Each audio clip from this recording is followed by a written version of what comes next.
No prosperó la convocatoria, la moción a censura al ministro Luis Alberto Heber por la negociación con la extensión del contrato por el puerto, con la naviera Catonati. De este tema vamos a hablar con Daniel Chaschetti. Daniel, bienvenido, ¿cómo estás?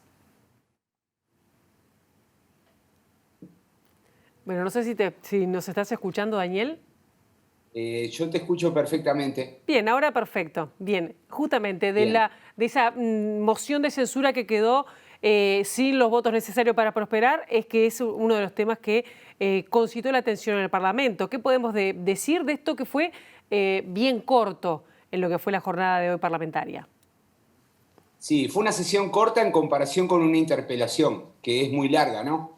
Pero habría que recordar que, bueno, hablaron 9 senadores, 6 del Frente Amplio y 3 del Partido Nacional. Los votos estaban asegurados para que la moción no prosperara. La moción de censura es un acto previsto en la Constitución, es la posibilidad de iniciar el proceso para que el ministro caiga.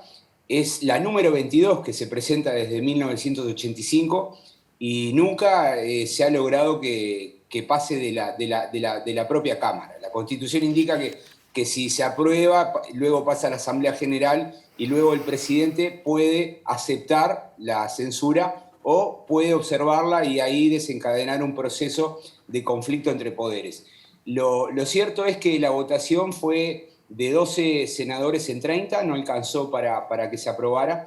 Y el debate, bueno, recurrió a varios argumentos que se habían visto en la misma interpelación, ¿no? Las críticas de parte de la oposición, las críticas al contrato con Catón Nací, por su extensión, por el tema de que crearía un monopolio privado.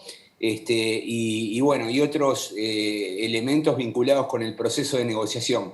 Los 3 senadores que fueron Penades, Gandini y Botana, que defendieron la posición del gobierno, también acudieron a argumentos ya dichos en la interpelación. Lo único nuevo fue la permanente alusión a la reacción que tuvieron los senadores de Cabildo y algún dirigente del Partido Colorado, por ejemplo el diputado Pepe Pasquet, luego de la interpelación, ¿no? Donde, bueno, algunos reconocieron que votaron de manera disciplinada y no por estar tan de acuerdo con el contenido del contrato.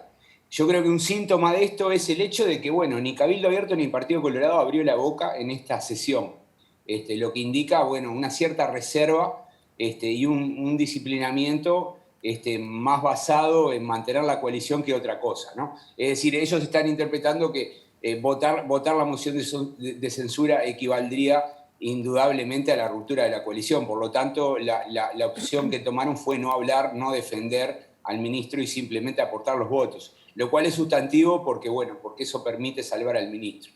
Claro, de todos modos, ¿cuál era la otra alternativa? Avanzar en la censura del ministro sería romper la coalición en este caso, ¿no? Sin duda, era romper la coalición y, bueno, en todo caso la carga de la defensa del ministro cayó sobre los 3 legisladores que son los más activos y quienes lideran la bancada de senadores del Partido Nacional. De todos modos, lo que parece bastante claro es que Heber sale muy herido de esta instancia, muy cuestionado, a lo que se le suman los propios problemas de su nueva cartera, ¿no? El Ministerio del Interior, que ha sido noticia, bueno, por la fuga de un traficante de drogas y la captura y, bueno, y los cuestionamientos. Situación muy complicada bueno, que le genera un conflicto con el Ministerio de Defensa, porque, bueno, el Ministerio de Defensa se encarga de la custodia perimetral de las cárceles, y también un llamado al Parlamento de la Cámara de Diputados que el Frente Amplio activó, que no sabemos cuándo se va a ser un llamado en régimen de comisión general. Es una instancia parecida a la interpelación, pero donde al final de la sesión no se toma una decisión. Por lo tanto, es una instancia con menos peligro, menos riesgo para el ministro, pero el ministro va a tener que dar explicaciones sobre esa situación también. Por lo Claro, tanto, digamos que situación, Daniel, perdón que te interrumpa, que lo que sí. se generó no solo por la fuga, sino como tú decías, las diferentes versiones, que si era narco o no era narco, si escapó caminando, si, digo, de qué modo escapó y de qué manera lo volvieron a capturar. Esa fricción es entre dos miembros del gabinete del Partido Nacional. También hay un tema Bueno, que es a la interna.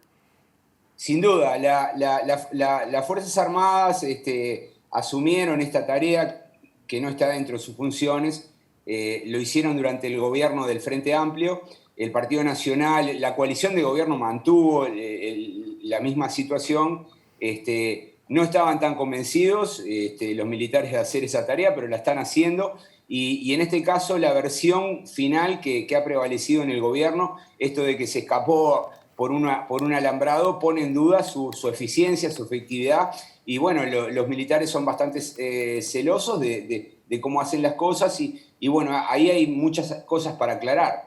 Lo cierto es que, bueno, Heber va a tener que volver a ir al Parlamento a explicar, y va a tener que dar buenos argumentos, porque vuelvo a repetir, la actitud de hoy de Cabildo y de Partido Colorado, de reserva, de no salir a defenderlo, bueno, él va a tener que construir esa confianza ahora para una cartera infinitamente más complicada como es la del Ministerio del Interior, que tiene que lidiar, bueno, con la estructura policial, con el mundo de la AMPA y también con las cárceles, ¿no? Ujú. Por lo cual me da la impresión que, bueno, ahí hay un talón de Aquiles para el gobierno, ¿no? Es un punto débil del gabinete, la cartera del Interior y el ministro Heber. Pero de todas maneras, Heber es un político de experiencia y vamos a ver cómo se mueve y cómo trata de resolver estos asuntos.